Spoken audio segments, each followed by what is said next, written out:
सीधा रुख करेंगे केरल का, जहां प्रधानमंत्री क्या कुछ कह रहे हैं आपको सुनाते हैं। വളരെ അത്യാവശ്യമാണ്. ചില വ്യാജ പ്രചരണങ്ങൾ നടത്തുന്നുണ്ട്. ജനസംഖ്യാ നിയന്ത്രണത്തിൽ കേരളവും തമിഴ്നാടും അടക്കമുള്ള ചില ദക്ഷിണേന്ത്യൻ സംസ്ഥാനങ്ങൾ മികച്ച രീതിയിൽ പ്രകടനം നടത്തുന്നതുകൊണ്ട് അവരുടെ ലോക്സഭാ സീറ്റുകൾ കുറയുമെന്ന രീതിയിലുള്ള പ്രചരണം നടക്കുന്നുണ്ട്. എന്നാൽ അത് വ്യാജ പ്രചരണമാണ്, കള്ളപ്രചരണമാണ്. ഈ നിയമം ഉറപ്പാക്കുന്നു ദക്ഷിണേന്ത്യയിലെ ഒരു സംസ്ഥാനത്തെയും ലോക്സഭാ സീറ്റുകൾ കുറയാൻ പോകുന്നില്ല എന്ന കാര്യം ഈ നിയമം ഉറപ്പാക്കും. അതോടൊപ്പം തന്നെ കോൺഗ്രസിന്റെ നേതാക്കന്മാരെ, ഇടതുപക്ഷത്തിന്റെ നേതാക്കന്മാരെ, ഇന്ത്യ സഖ്യത്തിന്റെ നേതാക്കന്മാരെ ഒക്കെ ഞങ്ങൾ ചർച്ചയ്ക്ക് വിളിച്ചിട്ടുണ്ട്. അവർ വരുമെന്നാണ് ഞങ്ങൾ പ്രതീക്ഷിക്കുന്നത്. അവരോട് നിങ്ങളും പറയണം, എതിർപ്പില്ലാതെ ഈ നിയമം പാസ്സാക്കണം. കഴിഞ്ഞ 40 വർഷമായി ഈ നിയമം നമ്മുടെ പാർലമെന്റിന്റെ വിവിധ ഇടങ്ങളിലായി കുടുങ്ങിക്കിടക്കുകയാണ്, തടസ്സപ്പെട്ട് കിടക്കുകയാണ്. ഇനിയും അത് തടസ്സപ്പെടാൻ അനുവദിച്ചുകൂടാ.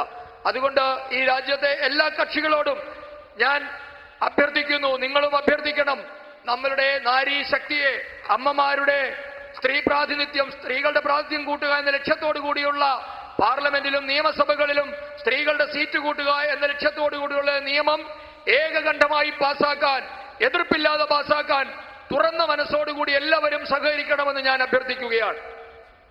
एनडीए सुहृदगणे, आज केरल में युवाओं का पलायन सबसे बड़ी चिंता बन चुका है.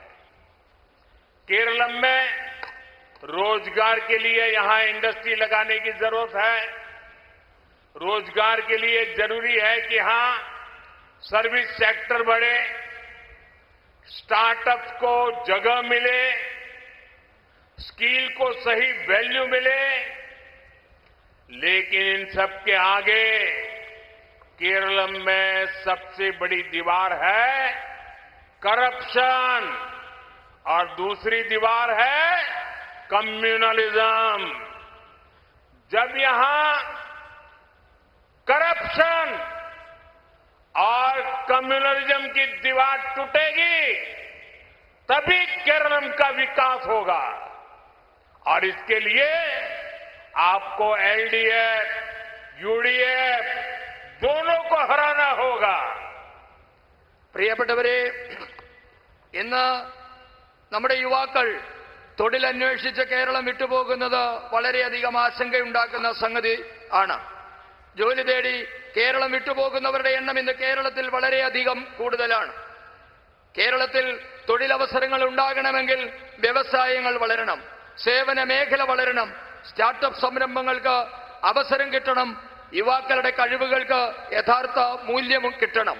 എന്നാൽ ഇതിനെല്ലാം തടസ്സമായി നിൽക്കുന്നത് ഇവിടുത്തെ അഴിമതിയും വർഗീയതയുമാണ്. അഴിമതിയുടെയും വർഗീയതയുടെയും മതിലുകൾ തകരുമ്പോൾ മാത്രമേ കേരളം വികസിക്കുകയുള്ളൂ. അതിനാൽ ഞാൻ നിങ്ങളോട് അഭ്യർത്ഥിക്കുകയാണ്, അഴിമതിയുടെയും വർഗീയതയുടെയും മതിലുകൾ തകർക്കാൻ നിങ്ങൾ ഇടതുമുന്നണിയെയും വലതുമുന്നണിയെയും തോൽപ്പിക്കണം. एनडीए सुहृदगणे, रोजगार की तलाश में यहां से लाखों युवा विदेशों में भी गए हैं. एनआरआई के तौर पर भी वो केरलम की सेवा करते हैं. यहां अपनी आय का बड़ा हिस्सा रेमिटेंस के तौर पर भेजते हैं. इसी का परिणाम है ये क्षेत्र बैंकिंग कैपिटल बनकर उभरा है. लेकिन कांग्रेस ने आपके और आपके संबंधियों के खिलाफ एक बहुत खतरनाक काम किया है. मैं विस्तार से आपको ये बात आज बताना चाहता हूं. പ്രിയപ്പെട്ടവരെ, ഇവിടെ നിന്ന് തൊഴിലന്വേഷിച്ച് ലക്ഷക്കണക്കിന് ചെറുപ്പക്കാരാണ് വിദേശത്തേക്ക് പോയിട്ടുള്ളത്. അവർ വിദേശത്തിരുന്നും കേരളത്തെ സേവിക്കുന്നുണ്ട്. അവരുടെ വരുമാനത്തിന്റെ വലിയൊരു പങ്കും അവർ നാട്ടിലേക്ക് ബാങ്കുകൾ വഴി അയക്കുകയാണ്. ഇതിന്റെ ഫലമായി നമ്മളുടെ പ്രാദേശിക ബാങ്കുകളുടെ മൂലധനം കൂടിയിട്ടുണ്ട്. ഈ പ്രദേശം ഒരു ബാങ്കിംഗ് തലസ്ഥാനമായും മാറിയിട്ടുണ്ട്. എന്നാൽ കോൺഗ്രസുകാർ നിങ്ങളോടും നിങ്ങളുടെ ബന്ധുക്കൾക്കുമെതിരെ ചെയ്ത വലിയ അപകടകരമായ ഒരു കാര്യം ഞാൻ നിങ്ങളോട് വിശദമായി ഇനി ചർച്ച ചെയ്യാം. एनडीए सुहृदगणे, वेस्ट एशिया के युद्ध संकट ने कांग्रेस और उसके साथी दलों के मंसूबों को एक्सपोज कर दिया है। आज पूरा देश देख रहा है खाड़ी के देशों में कैसे हालात बने हुए हैं और वहां हमारे लाखों लोग, केरल के मेरे भाई बहन वहां काम कर रहे हैं, लेकिन कांग्रेस के बड़े बड़े नेता जानबूझकर ऐसे बयान देते हैं जिनसे वेस्ट एशिया में रहने वाले भारतीयों की सुरक्षा खतरे में पड़ जाए, वहां के लोगों के बीच में अविश्वास पैदा हो जाए। वहां की सरकार, ये तो हमारी दोस्ती अच्छी है कि गल्फ की सभी सरकारें हमारे सभी भारतीयों को अपने ही परिवार मान करके उनकी रक्षा कर रहे हैं, लेकिन यहां से ऐसी ऐसी भाषा बोली जा रही है, ऐसी भड़काऊ बातें हो रही है। मैं उनको कह करके थक गया, ये बोलने का समय नहीं है।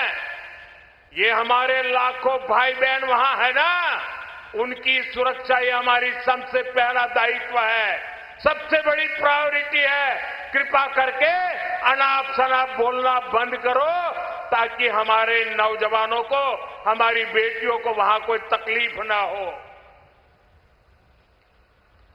പ്രിയപ്പെട്ടവരെ, നമ്മുടെ ഗൾഫ് രാജ്യങ്ങളിൽ മധ്യപൂർവേഷ്യയിൽ ഇപ്പോൾ നടന്നുകൊണ്ടിരിക്കുന്ന യുദ്ധം കോൺഗ്രസിന്റെയും അവരുടെ സഖ്യകക്ഷികളുടെയും പദ്ധതികൾ പുറത്തു കൊണ്ടുവന്നിരിക്കുകയാണ്.